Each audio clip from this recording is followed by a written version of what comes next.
It will record. Okay.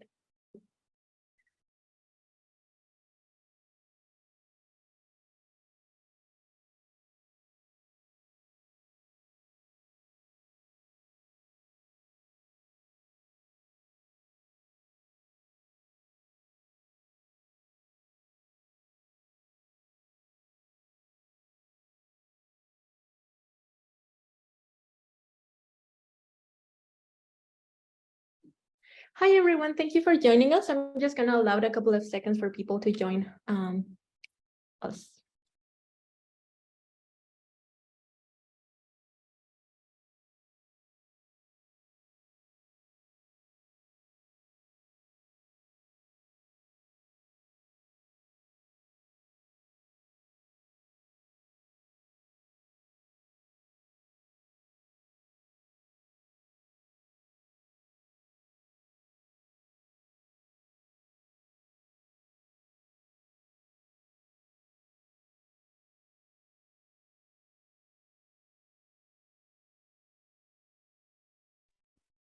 Hello and welcome to today's public program, a walkthrough of our current exhibition, Stan Douglas, Allegories of the Present, curated by Griffin Art Projects Director Lisa Baldissera, who's joining us here today for a Q&A session.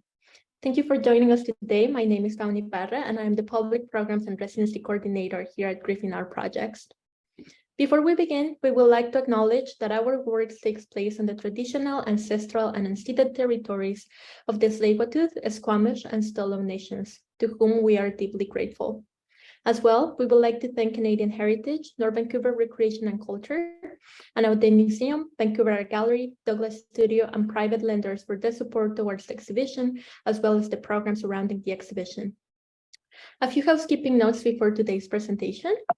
If you would like to see the CC live captions transcription button, you can do that by selecting the CC live transcription button at the bottom of your screen.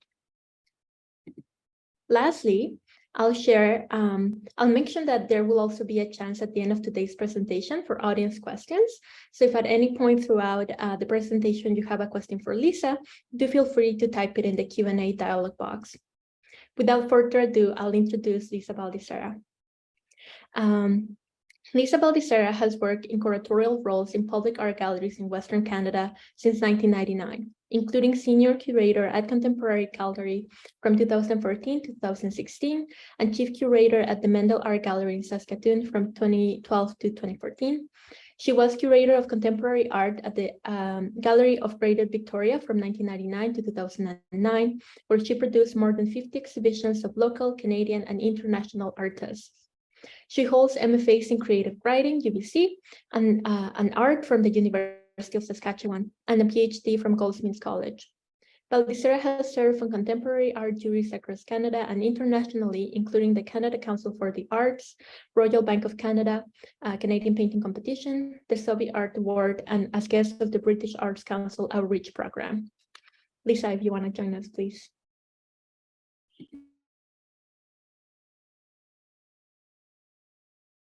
Thank you so much, Fauna, and welcome everyone. Thanks so much for spending Sunday afternoon with us at Griffin, and for moving through the exhibition tour together. I just want to also reinforce my thanks to our lenders and also to the artist, Stan Douglas, on the occasion of his representation at the Venice Biennale, which really started this whole exhibition project. In partnership with the Polygon's presentation of the Venice project. So we're just absolutely thrilled to be able to present the public and private collections from the Vancouver Art Gallery.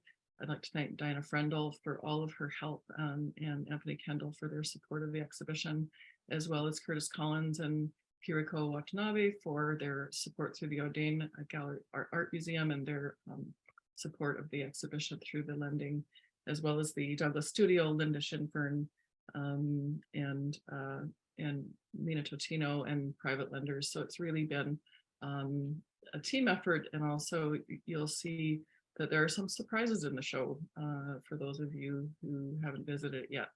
It spans over 30 years of production. We're calling it a micro retrospective. And really the focus of the show has been looking at architecture, site, and urban plan as one approach to Douglas's work, as one way of looking through the way that he explores storytelling and filmic constructions and photographic constructions. So without further ado, we will play the video of the tour, and I'm looking forward to answering your questions afterward.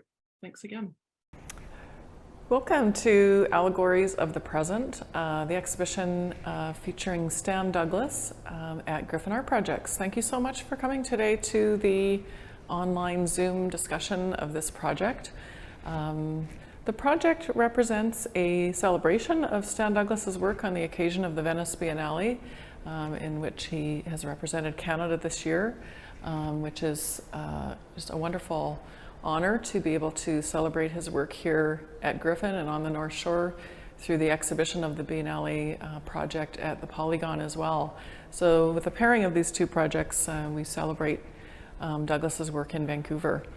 The Griffin exhibition represents what we're calling a kind of micro retrospective of approximately 30 years of practice of this filmmaker, installation artist, photographer's work, who's also extended into theater works, AI works, and numerous other works that intersect with the telling of stories.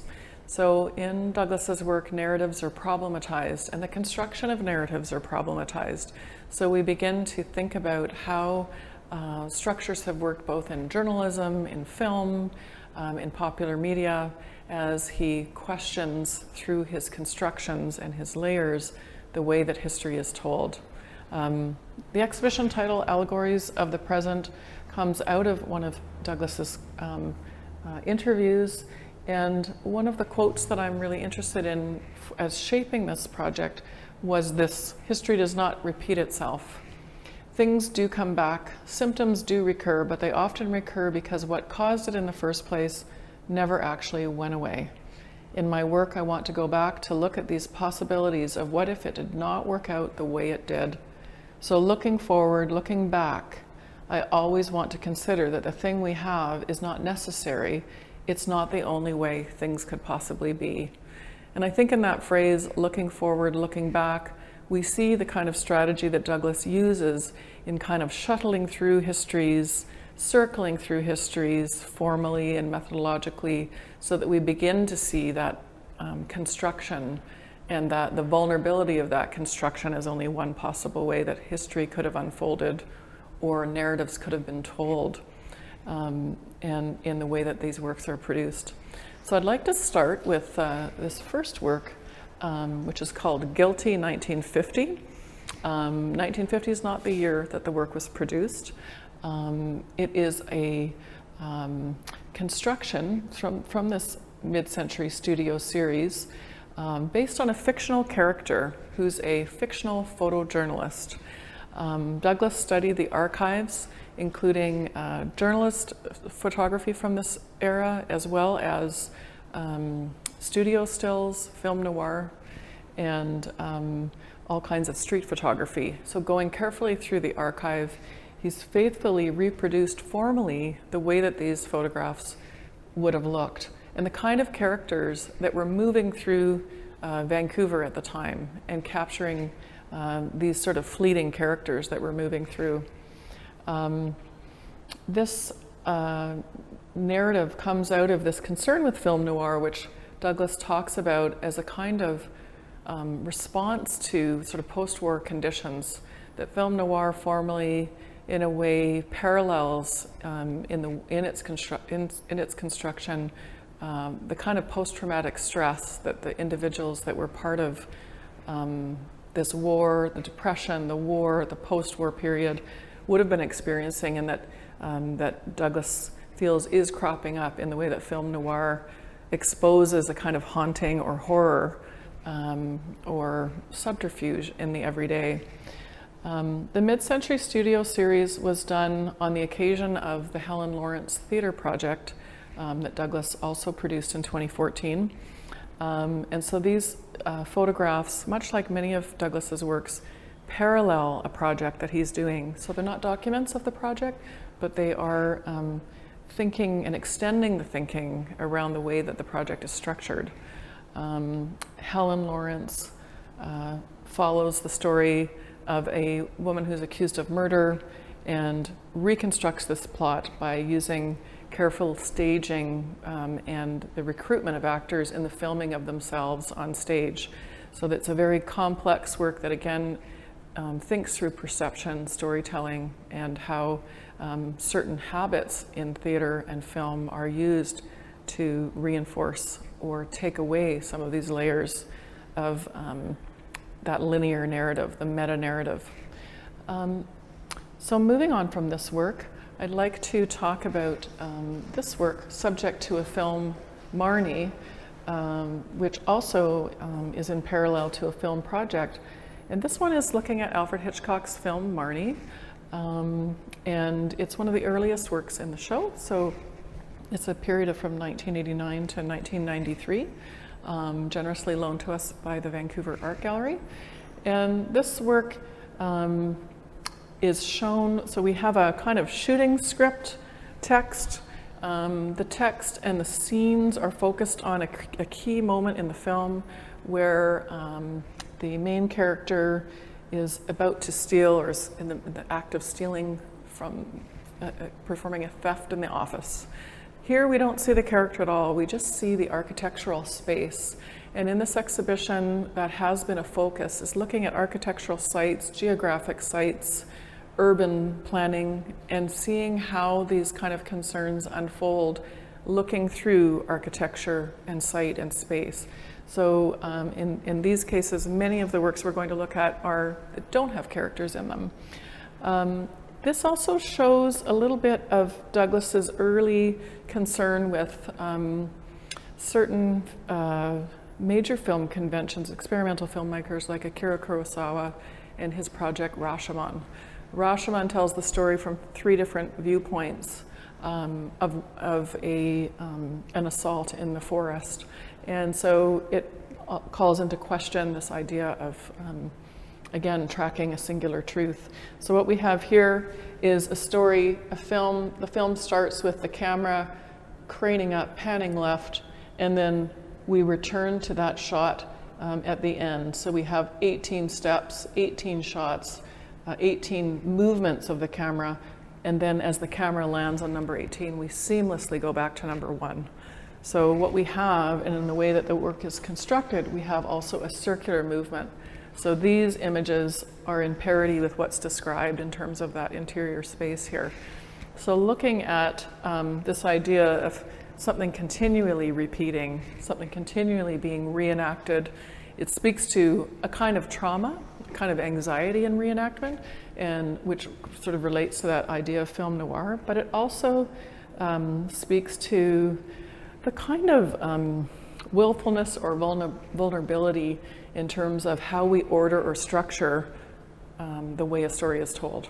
So this is very much sort of pulling out that questioning about this kind of story that then, instead of being ruptured, repeats in this circular way. So from there, I just want to talk a little bit about an app that was developed called Circa 1948. And it was also an AI project. And it grew out of the Helen Lawrence project. And some of the characters are actually those whose stories are then reenacted through this app. And the app focuses on 2 locations in Vancouver. So here we see once again this urban plan, which is a kind of story in itself, this kind of scripture, this inscription onto a space, onto a site that represents a series of decisions in urban planning and a series of understandings about who may live where and why. So this kind of shot looking at that overview of that space in itself offers a kind of story. So we have two areas that are focused on. One is Hogan's Alley, which is in Strathcona and was a neighborhood of primarily Black and Chinese and Italian immigrants. And it is a community that was later moved and relocated to make way for the Georgia Viaduct.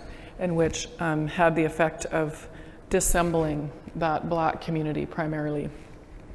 The second site is that of the old Vancouver Hotel, and this Hotel Vancouver was demolished shortly after the war. So it went through a kind of glory days representing a certain kind of moment in the history of Vancouver's development, and then after the war became housing for vets who were struggling to recover and looking for a little bit of care, and this was a place that was provided to them to stay in. So as you navigate through the app, you'll hear jazz that animates these scenes as well, and each of these is carefully researched by Douglas. So each of the sounds has a connection to the site as well. So it's something that takes a little bit to navigate. So I'd also just like to look at Hogan's Alley, and we have here a second iteration, which is coming out of the development of the app. So again, Douglas looking at the archival footage from this era, which is that sort of period 1920s to 1940s. So we see this kind of careful research in the archive of photography, and then suturing together what was known about this site and recreating in 3D something that is impossible of this destroyed space, but also the lighting conditions as well. And we also have this kind of haunting noir quality to this shot. The angle that we're at, we are not at street level, we're not walking through, we're sort of levitating like a ghost ourselves above that scene. We're hovering, and it allows us to sort of have a little bit of a sense of the affect of the space. So while that first view in the app shows us this kind of greater urban plan, this one has us zoom in so we can sort of imagine the kind of materiality of this space, the structures of this space. So everything from these kind of greenhouses to what is accumulated as a sort of archive in someone's backyard. It speaks to a certain economics, it speaks to a certain kind of condition in this district of how to live together.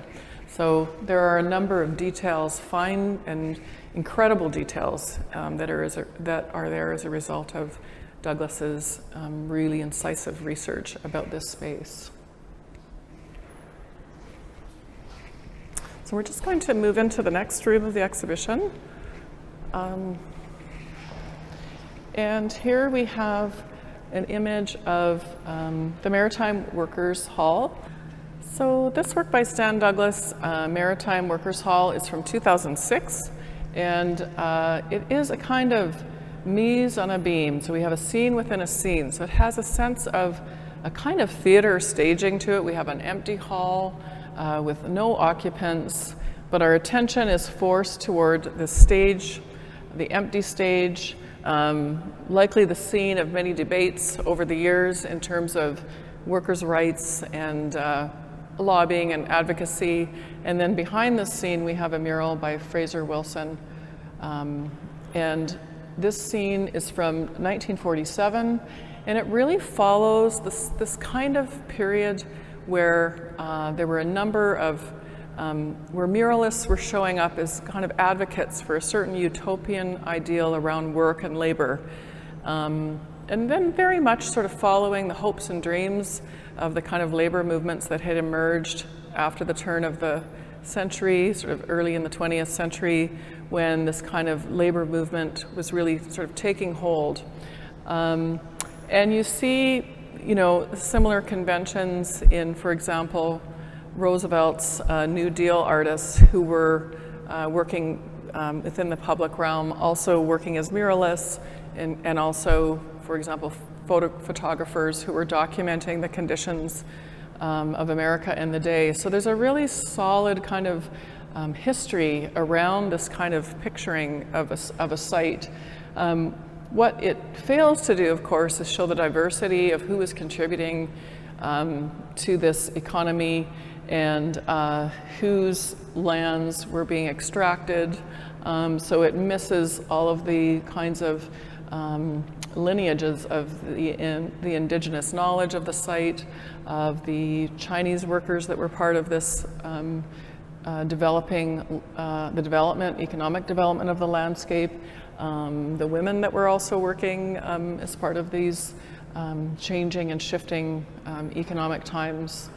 So it has formal conventions, you know, showing the kind of sunrise.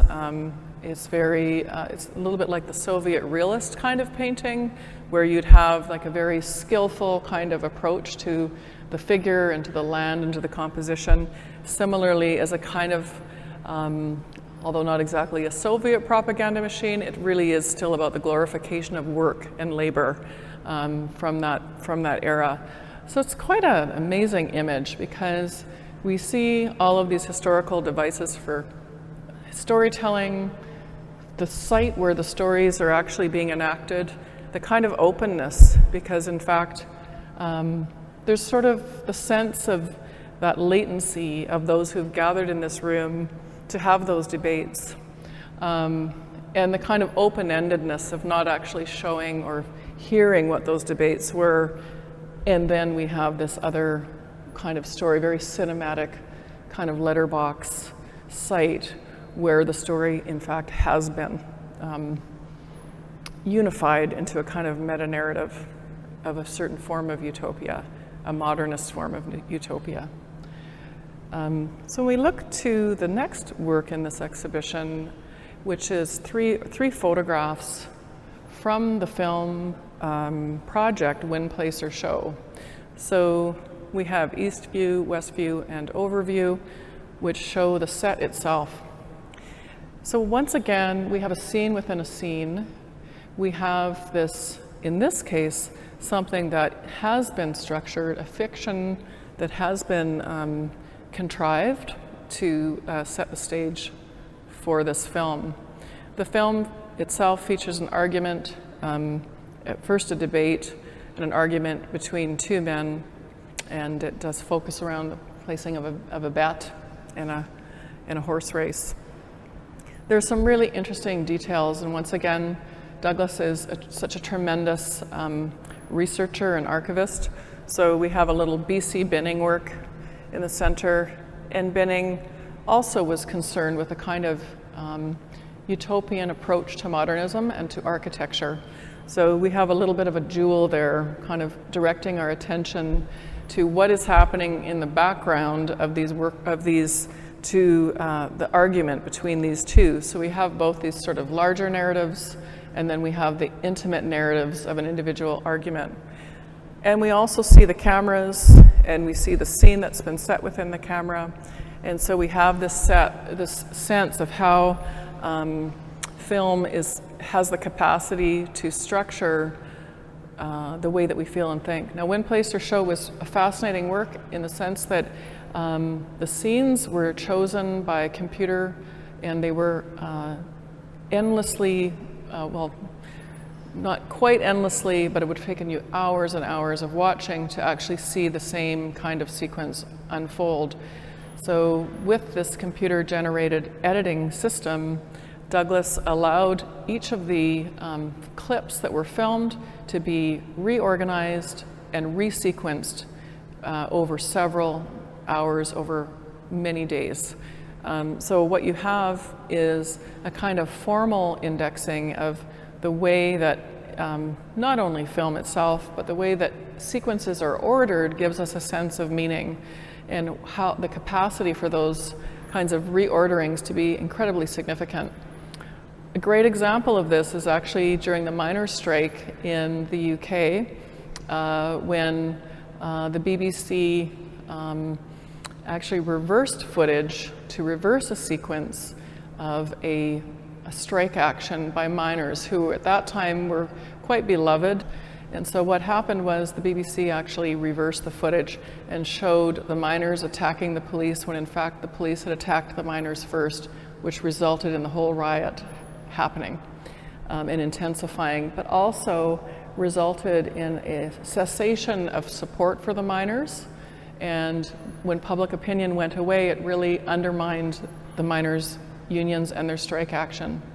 So it had that simple reversal of the sequence, which the BBC apologized for only recently,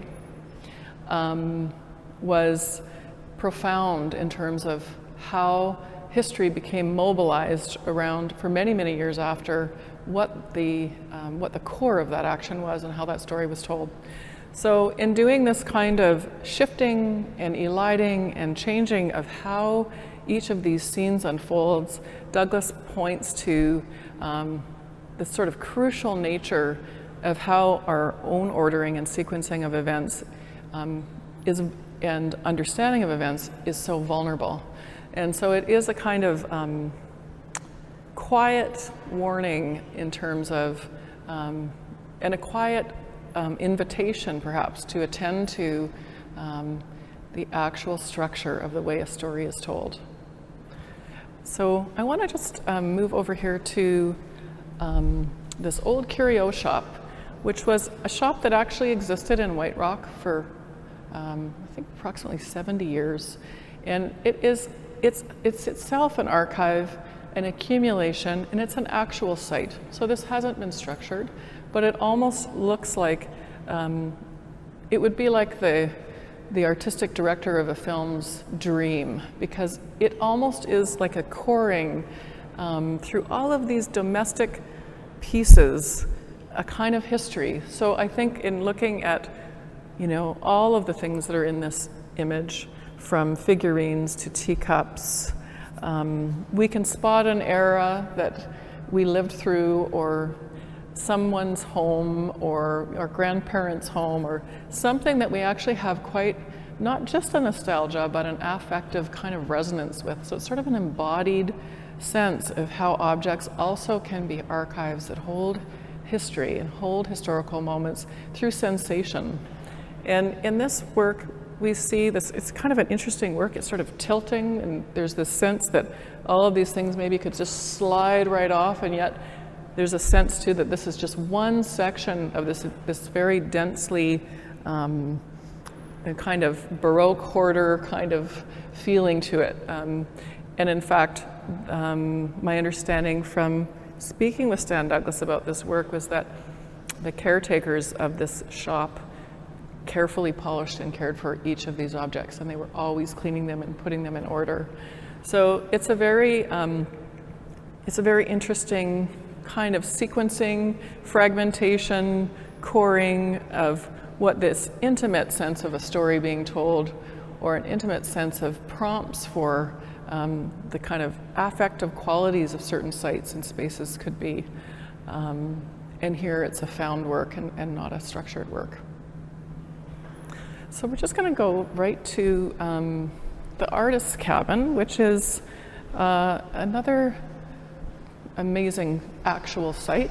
And this is now, so the artist's cabin was actually a cabin that Al Neal, the musician, lived in with his partner, Carol Itter, the artist.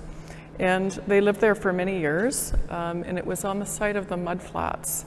So this was a kind of itinerant space where there was many squatting cabins. Squatters could live there. So it was sort of a leftover from the idea of the commons, the sort of British idea of the commons that existed in the North Shore for many years. The mudflats is also a space where many other writers, musicians, artists stayed.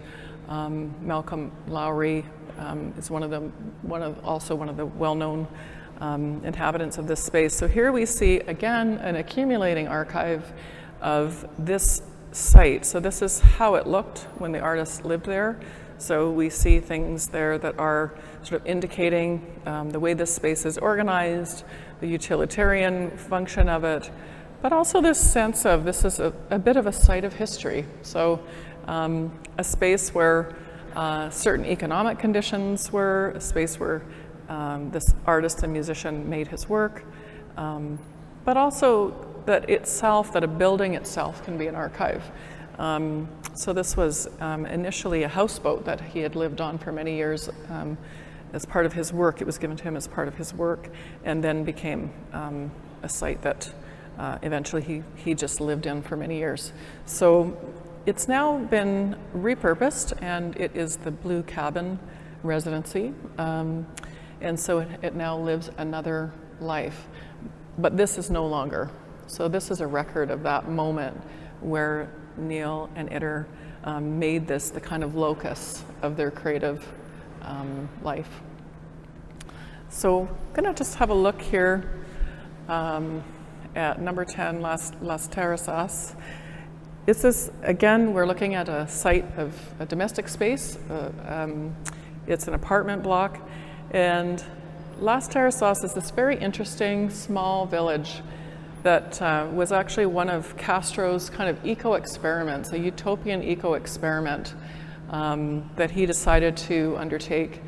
And what happened was, this had been the site of the coffee plantations. So the colonial kind of Spanish forces had basically depleted the land over many years. And so there was very little that could grow, and Castro had a sense of wanting to support workers in this village and create a space for them to live and work. And so from 1968 to 1978, over 7 million trees were planted in this area. And it was also a kind of built village. So this is where the workers would have lived. So this was their accommodation. And there was a kind of very much like the Cadbury concept in the UK, where a whole village was built to support these workers. It's since become a site of tourism.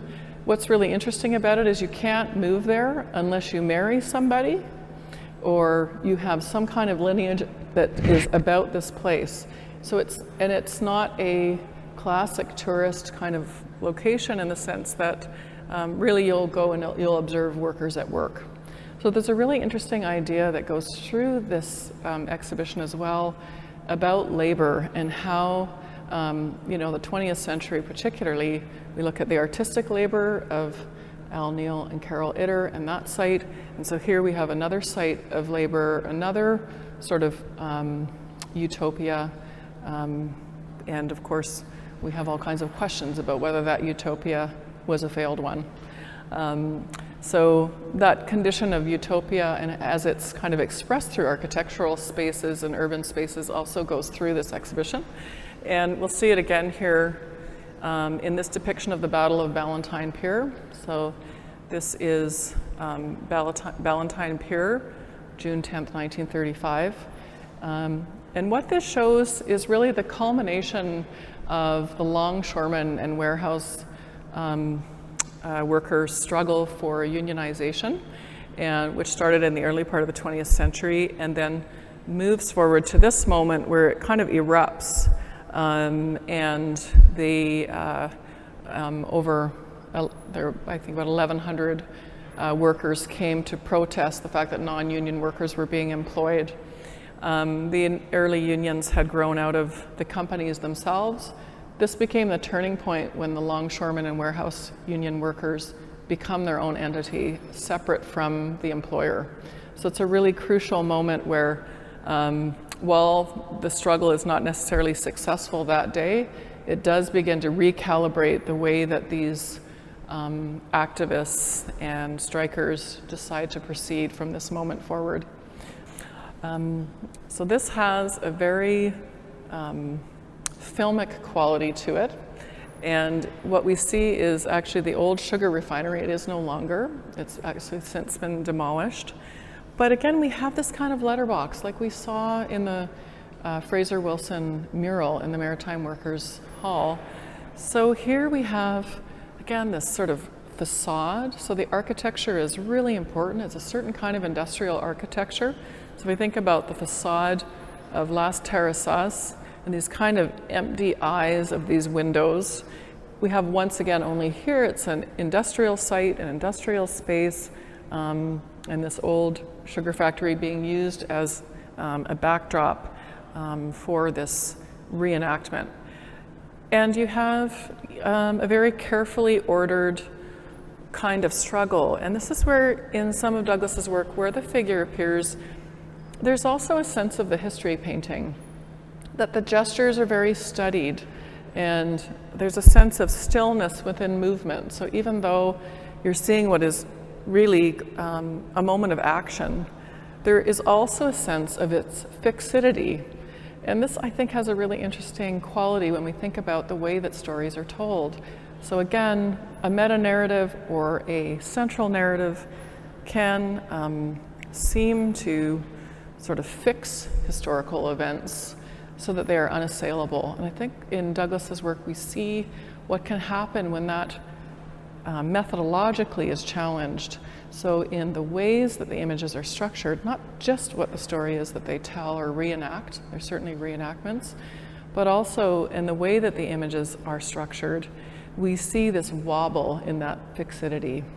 In the way that the films have these kind of moving editorial moments, circularity, as in the Marnie series, we see that sort of challenge to what it means to open up, question, query that fixed nature that is the trope of history telling and is much more porous in Douglas's work. So we're just going to move into the next room, and in this space we'll see a series of images that were created for the project Klatsassin, which was also a film project. And the film Klatsassin is named for a Chilcotin chief who literally translates to "we do not know his name," who mounted a resistance to the incursions in his territory during the gold rush. So at that point, there was a wish by the settler population to open up the Chilcotin territories and to open up the passageway to the gold rush through new rail lines. This particular rail line was proposed right through the territory, and at that time there had been a number of illnesses that had been brought by the settlers, and so to stop, and also these were lands where this was still a sovereign space. These were not lands that had been, where there had been any kind of treaty negotiation. So the figure of Klatsassin is a figure of resistance. And this particular film is a construction of a kind of narrative around this. So it's, although it takes up these sort of fictional characters that tell the story, so we have 11 characters in the story. We're showing 4 of them here. So we have the thief, the cook, the prisoner, and the gambler, which become these kind of icons of the way, again, the way a certain figure might be told, a certain figure might appear within film as an emblematic figure who stands in for many, many things. So in this case, the story follows the telling of this story by focusing on an escaped witness. Klatsassin was actually hung when he came to meet with the territorial ministry.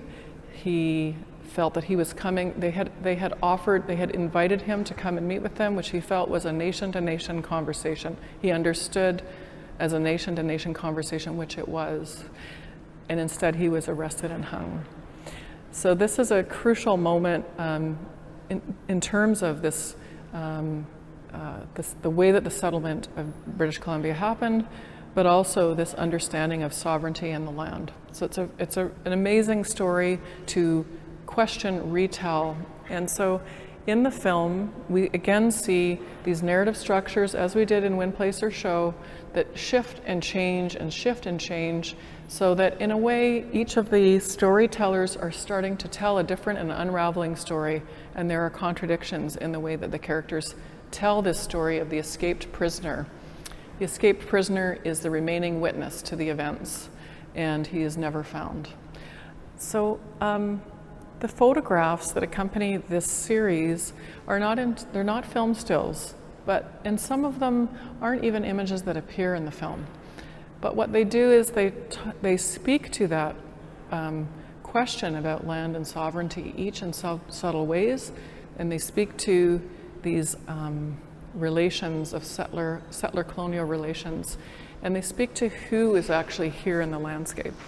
I want to talk about this Tong building, Quesnel Forks, and this is actually an archive, again, that's an existing archive. So this is a building that was built for Chinese workers. It was a place for solidarity. It was a place of housing, shelter, because the Chinese laborers, as they were settling the land, were also the subject of racism and exclusionary policies. It became very important, these sites became very important spaces for connecting with home, connecting with language, and being supported as a new worker within British Columbia. So these are very much like the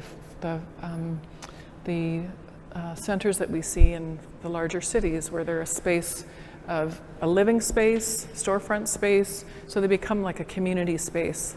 And this is the remaining architecture of that actual site. And then we see again behind us, this is Stanley Cemetery. Again, it's an existing space with this very interesting kind of the landscape. So we see this existing landscape, but then we see this sort of disembedded sites of these settler graves with fences, who we could query, who are we keeping out and who are we keeping in? What is this white picket fence? What is it doing? And it's actually a site that's being cared for and being preserved. So the signs are repainted, and this space is actually preserved as a space of settler presence within this landscape. But there's a kind of shocking quality to these structures and what they mean as kind of impediments in the space, and how they continue to, so instead of the body giving way and becoming part of the land, the settler body is still disembedded and set apart. So it's a very powerful image in showing that kind of structure around, again, this story, and a continuing and persistent understanding of whose bodies belong and whose bodies are in a way set apart. And so it's a really quite a fraught image in many ways as well. So I'm going to just move over here to two other images in the series. And this one is the church at Yuquot, which is actually the third building of this church. Yuquot was also known as Friendly Cove, and it was the place where the Nuu-chah-nulth people, where there was a very wealthy summer whaling village. And it was where the Nuu-chah-nulth people also first saw Captain Cook and had their first encounters. The very first church on the site was a mission site, a mission church built by the Roman Catholics, and it later burned down. And this is the third church on the site that was built by the nation, and it is currently a community hall. It's also understood that it's probably the church that Emily Carr painted when she painted what is now called the church at Yuquot as well, and it was at the time called Indian Church, and that has now been renamed through a whole process of consultation. So this is the interior of that church that Emily Carr painted, that we believe that that's the same church. So it has attracted this kind of attention because it is this sort of site of encounter, but also that the architecture itself is a kind of archive of what unfolded there and what it meant to build and rebuild this site, but then to create it as an actual site of community. So it's very, very layered, and once again, it shows how an architecture can tell a story as well. So we'll also look at this piece, Walhachan. Again, it's a story of a kind of failed utopia. Walhachan was built in the early 20th century in the interior, and it was built by the sort of second sons of the landed gentry. So these were the wealthy upper class British colonial settlers that came here. They were enticed by advertisements about coming and creating farms and creating ranches in this location and cultivation in this location. And so on those, the invitations to settle this land, they created a kind of little British kind of colony that had a tea house and a hotel and lawn bowling, and also created this space where it wasn't actually a great space for farming, and so they had to go about bringing water in and trying to create the conditions for farming, and they really were battling with the land because of not understanding it. There was not really a sense of knowing this space or consulting with the Indigenous people who did know this space. After 5 years, the population dwindled because of the First World War. Most of them left and went home to defend Britain in the First World War, and thereafter this became a ghost town. So let's just look at this final work in the exhibition, which is a series of photographs that also parallel a film project. The film project and the photographs center on an instance which is set in the town of Ruskin, BC. Ruskin is named after John Ruskin, the art critic, and it was settled again in the early 20th century. This Art Deco sort of style dam was built in 1929. At the time there were many Japanese settlers and workers, and this story centers on a worker that goes missing in the 1930s, about which the local RCMP detachment show very little interest in tracking what has happened to this person. And so it becomes this very specific instance of looking at the racist policies that were governing the way that these institutional forces, these colonial forces, were shaping which workers were welcome, which workers were protected. There are a number of images in this particular project. We've only chosen 4 here, which actually show the dam itself.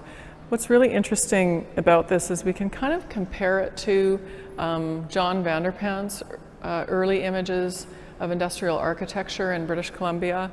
And we can also think about Bernt and Hilla Becker and their approach to photography of industrial sites, of these sites of design, of industrial design.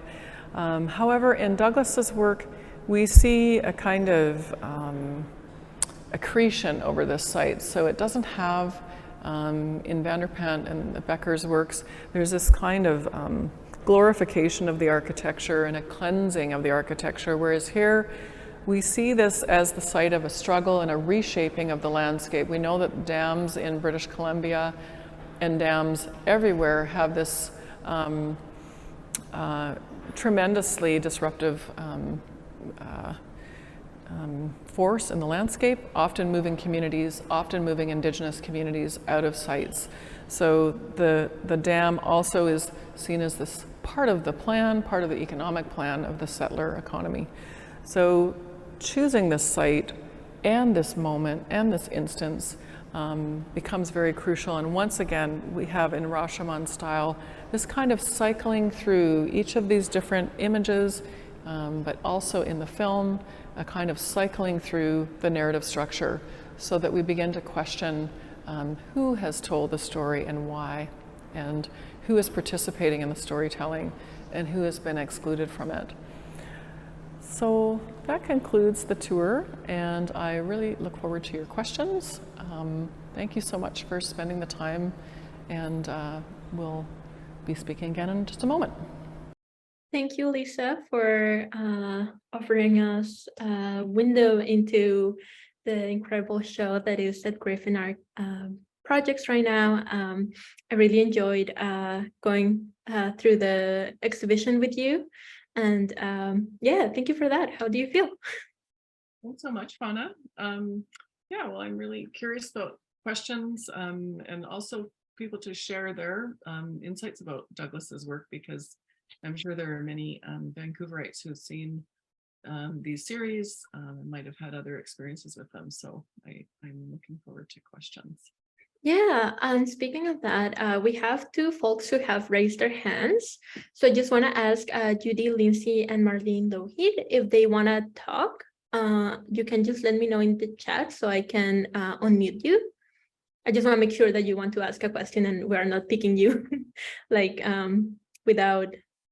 Yeah, okay, well, it seems like they are ready to talk. So I'm going to start with Judy, Lindsay. So I'm going to allow you to talk now.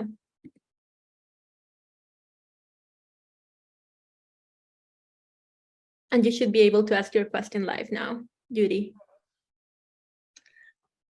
Okay, I'm interested in the architecture that Stan Douglas seems to emphasize. I mean, to what extent does the physical layout of a place factor into the importance of the story he wants to tell? It seems pretty important, but I'm not sure.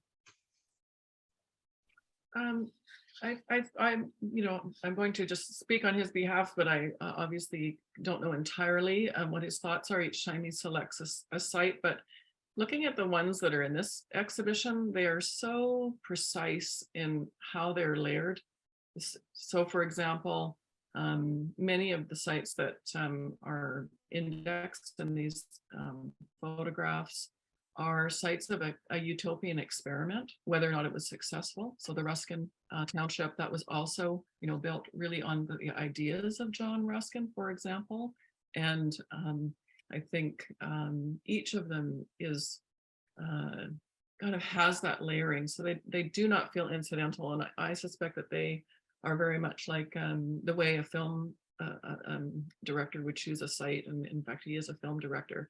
So that they have this capacity to embrace many, many different critical spaces. So that in a way, the way that these sites function are as intersections. So there's this kind of locus where many, many different points of view and histories intersect. And that's what I find so brilliant about the choices, and that they kind of form a rupture. If you look closer, what something appears to be actually is often, I wouldn't say hiding, but he reveals how much more there is in a space than we actually have at first glance would know. And many of these were revelations to me. For example, doing that research on Walhachin and discovering this place in the interior in the Okanagan that really is no more, and is would be difficult to find. It's really been kind of dispersed. And so by choosing that site, he directs us to it, and directs us to that history that then has this incredible complexity. Thank you. Thank you, Judy. And then we have Marlene Lougheed. Before I unmute you, Marlene, I just want to mention to everyone that you have a chance to either raise your hand or type your question on the Q&A box, and then we can read it from there. So Marlene, I'm unmuting you now.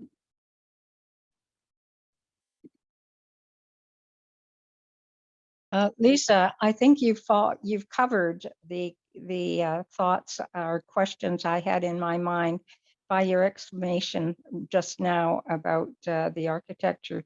So thank you very much. Thank you, Marlene. And have you seen the exhibition yet? Not yet. I plan to soon.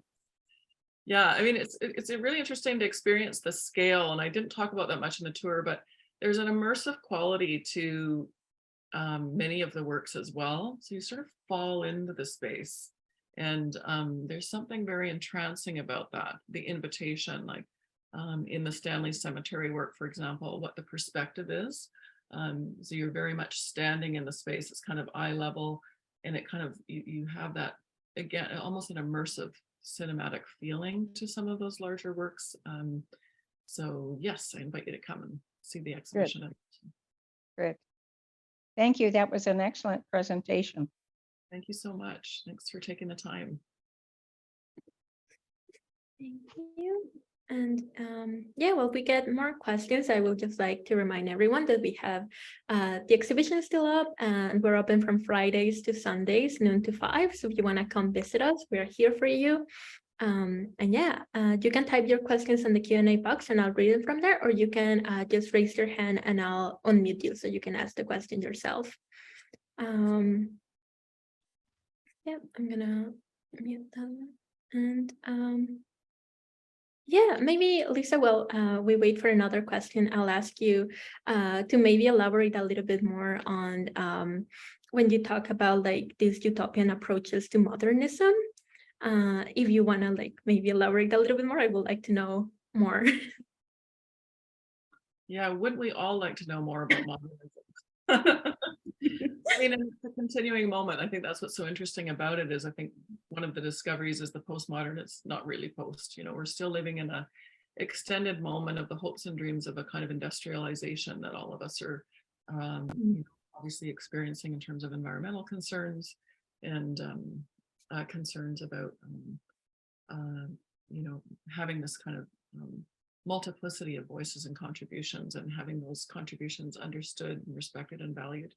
So one of the places, though, formally that I think it's really interesting, that Fraser Wilson painting, you know, we've all seen that kind of construction. And I think it's so complicated because it's, you know, the painting is beautiful. It has that enticement and it has that, there's a kind of romanticism in that. And I think that the way that Douglas is, the way that his work very subtly doesn't take that pleasure away, it simply represents it within a site. So we kind of move out from that painting into the empty stage of possibility. So there's that sense of openness, I think, which you know, it's never over prescribed in terms of where we might go. You know, he simply presents a number of different conditions, and if you dig deeper, as he has done with that incredible research orientation of his practice, then you actually come away with something, such an enriched understanding of each of these sites. So, you know, that's just one of them, but each of them takes you down, if you're willing to go down that kind of historical journey and be surprised, you know. I mean, I think that's something that, you know, hopefully it's an ongoing thing for all of us, that we continually are surprised by new histories that emerge as we look closer. And, you know, this is why, you know, I was just in the archives actually doing a little bit of research and, you know, coming across some incredible hidden things that aren't hidden, they're there, but, you know, it takes a researcher like Douglas to bring them to our attention. So I think I'll be tremendously grateful for his capacities to bring so much together in one image, and also allow space for the viewers that are approaching it to enter as they can and as they wish. Yeah, thank you so much for that. We have 3 questions, well, 2 questions and 1 comment. I'll read the comment first, and then I'll head up with the questions. So Ileana Petro Bruno says, not a question, just to say the presentation was very engaging and interesting. Thank you. Would love to have access to a transcript if that's possible. So I'll just mention that at Griffin, we actually archive all of our talks and we put them on a digital archive that is on our website. So you can check the video from there. And if you write your email on the chat box, I can send it to you when it's ready. So there's that. And also, Lisa, you can check the questions too if you click on the Q&A panel box. I will just read it out loud for captioning purposes. So a question from Judy Lindsay again. They ask, to what extent is the work conceptual? Can we understand it without the story? What a great question. Well, the work is deeply conceptual and formal at the same time. So, you know, these are beautiful images.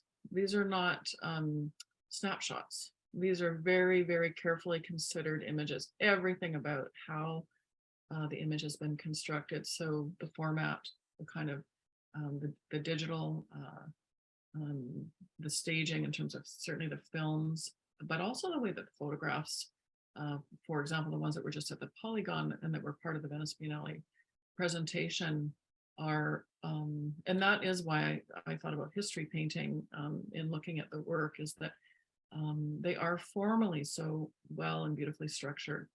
So without the story, without knowing the story, I think we have a lot of pleasure in looking at Douglas's work and his images. So in that sense, you could enter them formally.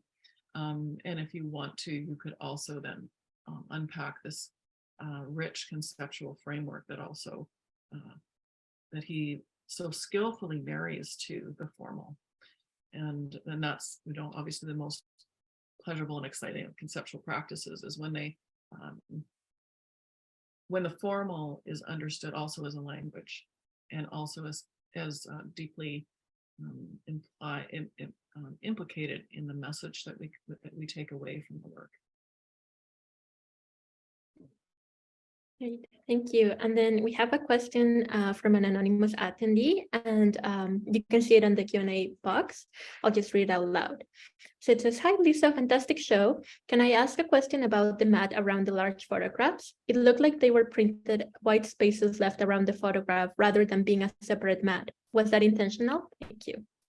I would say everything about Douglas's work is intentional, and he's so precise. So interestingly, you're right, they're not a separate mat.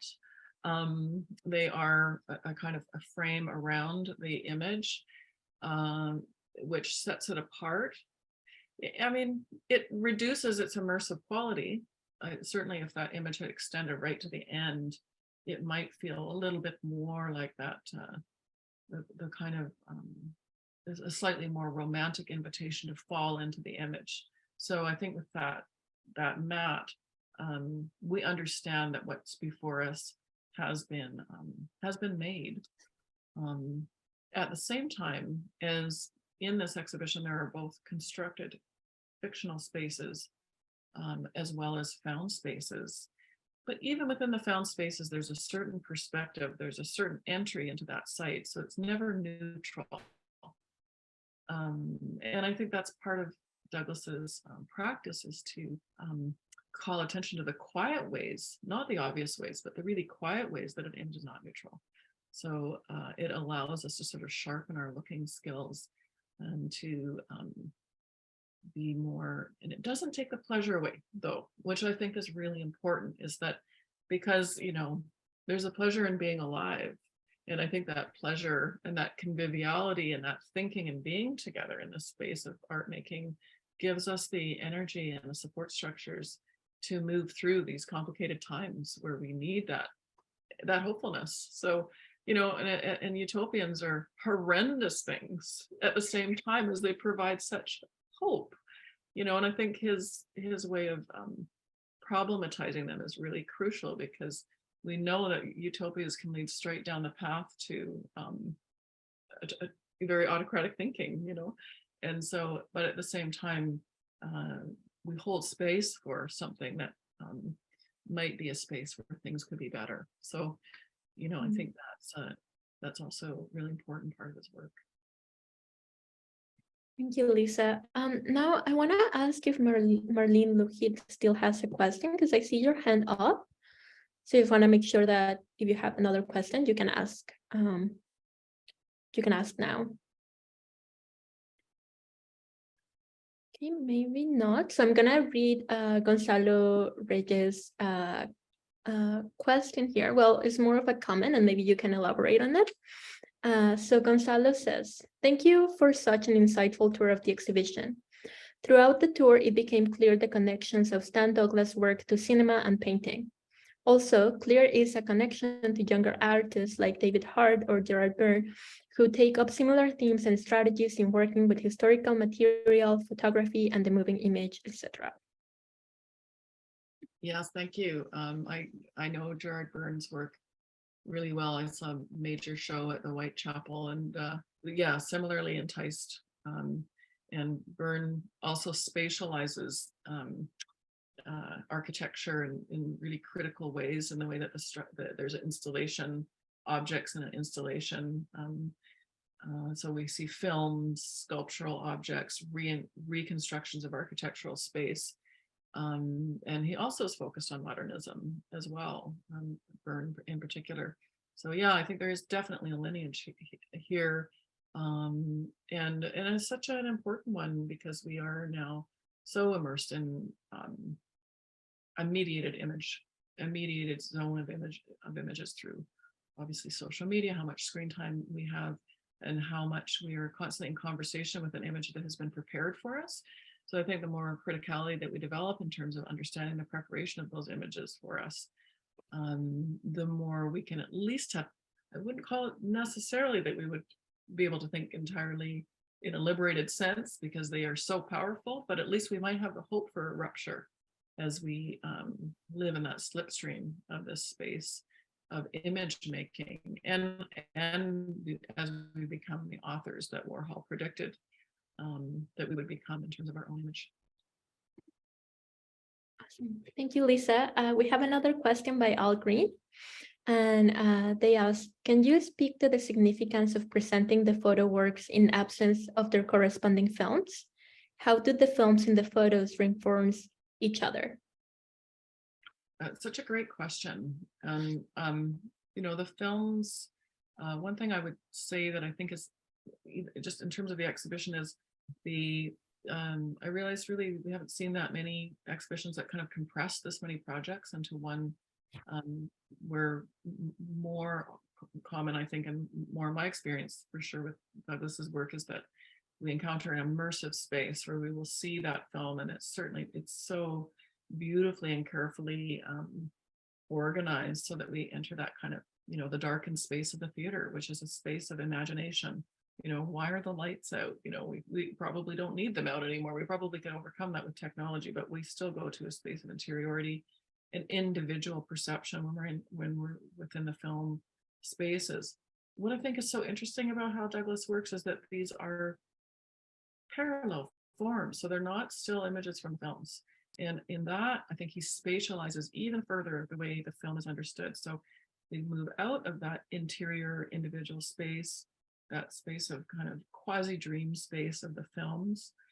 And then we move into looking at these, you know, very pristine photographs that have a certain, still have an immersive quality to them, but then they extend, you know, so the Klatt-Sasson works extend to actual historical sites that are, you know, incredibly important, and they tell that parallel story of, you know, all the different zones in which the core work says, or the film work Klatt-Sasson is touching on, and yet they're spatialized and extended through all the vectors of these photographic works as well. I don't know if you got a chance to see the follow-up question by Al Green, and maybe you already answered it, but they just asked, like, how do they operate independently together? Yeah, I think that they do. They just extend the project. They extend the inquiry, I guess I would say, because there are certain things that can happen with the history of photography that are different from the history of film. And the history of photography, you know, in the way it intersected with the history of painting and image making, both on a sort of in an art historical sense, what photography did, its sense of veracity, its intersection with photojournalism, its intersection then with zones of bringing complex historical events like wars and famine and other conditions into someone's personal space through those photojournalists. So that changed perception around what it meant to be a contemporary citizen, actually, because we have that kind of conversation now, which feels direct, but yet we now know that it's also been shaped. So we start to see how photography has been used ideologically. And so I think that use is indexed by using still images along with the films. Thank you, Lisa. So everyone's welcome to still ask questions in the Q&A chat box, or you can also just raise your hand. But kind of deviating a little bit from what you were talking about, and if I may ask another question while we wait for folks to come forward. I was just thinking, like, since you said that everything in Stan Douglas' work is intentional and it has like that purpose of, like it has an intention behind it. like, I wonder how you as a curator come and work with someone who has such intentionality in their work and put together like this show that is not necessarily replicating what the Polygon is doing, but it's like a different side of Stan Douglas that was not at the Venice Biennale.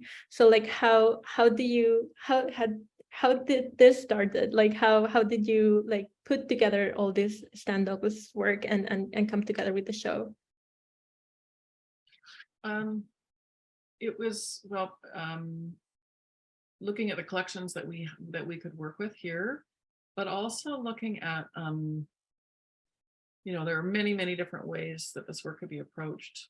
And one of the things that felt important was to both show that variety of the work, but also show an artist who has been for over 30 years deepening an inquiry. And I think even as the inquiry goes to all of these sort of vast spaces, like you think about all of the different locations that he's worked at, all the different histories at those locations, there are these sort of currents that run through the inquiry, which is spatialized, which it concerns itself with popular music, with jazz, you know, introducing, I believe it's Schoenberg that's on the app, the 1948 app.